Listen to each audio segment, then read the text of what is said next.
Welcome. Today we're going to be taking a look at the light bulb problem. Let's begin. So, the light bulb problem consists of 100 light bulbs, each labeled from 1 to all the way to 100. They all start in the off position, and they are switched if their number is a multiple of the step number. So, each of the light bulbs has got one switch, and this switch is flicked. As you can see here, the light bulbs from 1 to 100 is above, and then there are the step numbers. So step number 1, all numbers are multiples of 1. So all the numbers from 1 to 100 get switched. So this means that the light bulbs that were off are now on.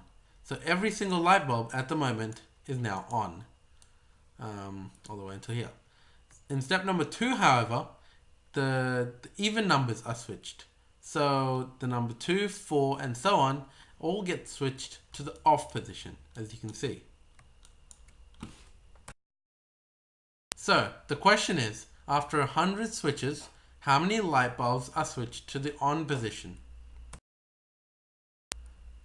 Let's clear up some terminology.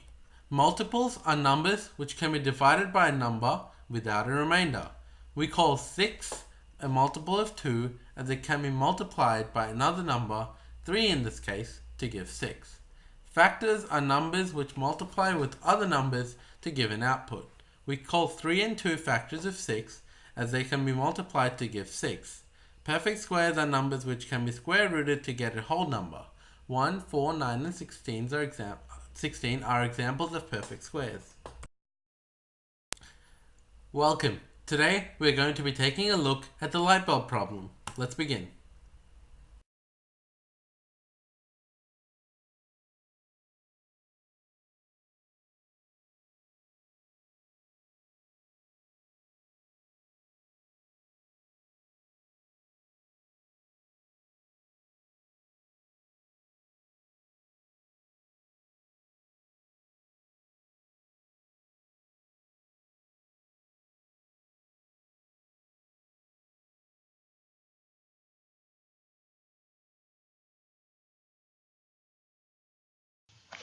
Bulbs are switched if their number is a factor of a number between 1 and 100.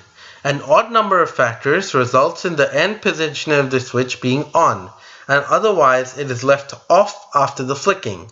On the table on the right, you can see the number of factors for each bulb between 1 to 9.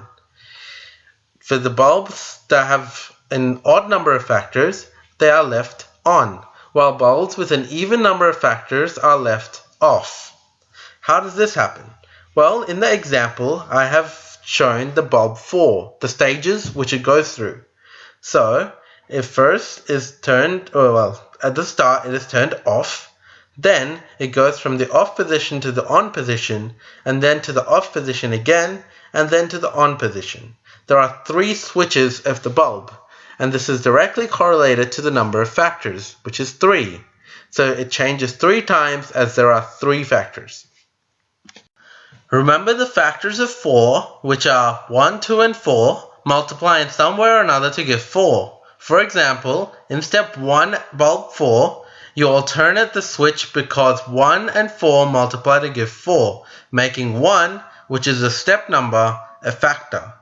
We have 3 switches, as we have 3 factors of 4. So here I've got a table and listed on the right side is the number of factors for each number.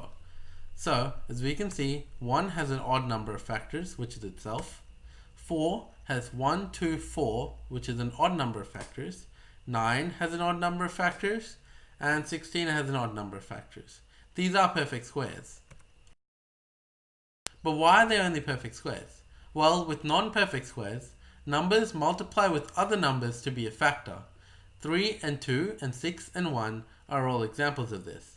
1, 2, 3, and 6 are factors of 6. And this is an even number of factors.